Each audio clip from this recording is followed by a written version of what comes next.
بسم اللہ والحمد للہ والصلاة والسلام علی رسول اللہ وبعد۔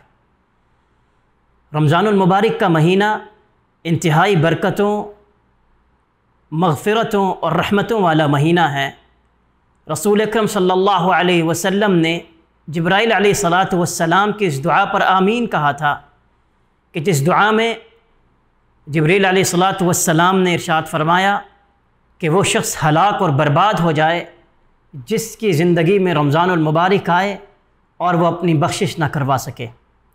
ناظرین اکرام، انسان خطا کا پتلا ہے، گناہ سرزد ہو جاتے ہیں، لیکن ہمیں چاہیے کہ ہم جب گناہ سرزد ہو جائے تو اللہ سے استغفار کریں، اس گناہ کی بخشش طلب کریں۔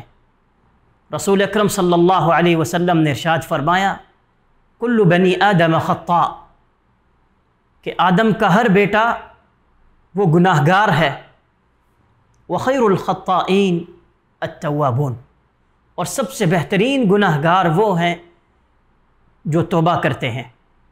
ناظرین اکرام، چھوٹے سے چھوٹا گناہ ہو، آدمی کو اس گناہ کو چھوٹا نہیں سمجھنا چاہیے، بلکہ اس گناہ پر اللہ سے معافی طلب کرنی چاہیے۔ عبداللہ بن مسعود رضی اللہ عنہ کا قول ہے کہ مومن اپنے گناہوں کو ایک پہاڑ کی طرح دیکھتا ہے کہ وہ پہاڑ اس کے اوپر آ کر گر رہا ہے، اور فاجر وہ اپنے گناہوں کو اس مکھی کی طرح دیکھتا ہے جو مکھی اس کی ناک پر آ کر بیٹھی اور اس نے اپنا ہاتھ ہلا کر اس مکھی کو اڑا دیا۔ انس بن مالک رضی اللہ عنہ کا قول ہے کہ لوگوں، تم وہ اعمال کرتے ہو کہ جو تمہاری نظر میں بہت چھوٹے اعمال ہیں، لیکن ہم اللہ کے رسول صلی اللہ علیہ وسلم کے زمانے میں ان اعمالوں کو ہلاک کر دینے والے اعمال شمار کیا کرتے تھے۔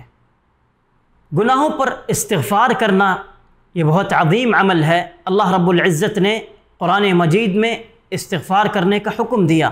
اللہ تعالیٰ نے ارشاد فرمایا وَاسْتَغْفِرِ اللَّهِ، کہ اللہ سے اپنے گناہوں کی بخشش طلب کرو، اور یہ استغفار کرنا انبیاء کا شیوہ تھا۔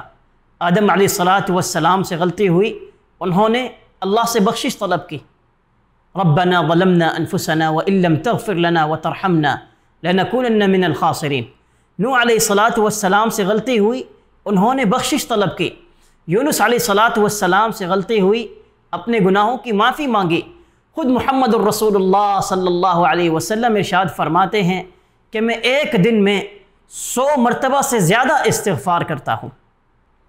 اور ہم کیوں نہ استغفار کریں کہ اللہ رب العزت کی ایک عظیم صفت ہے غفور، کہ اللہ رب العزت معاف کرنے والے ہیں۔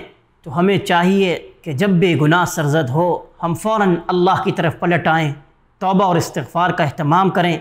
اللہ سے دعا ہے کہ اللہ تعالیٰ اس مبارک مہینے میں ہمیں زیادہ سے زیادہ اپنے گناہوں کی بخشش طلب کرنے کی توفیق عطا فرمائے۔ وآخر دعوانا ان الحمد للہ رب العالمین۔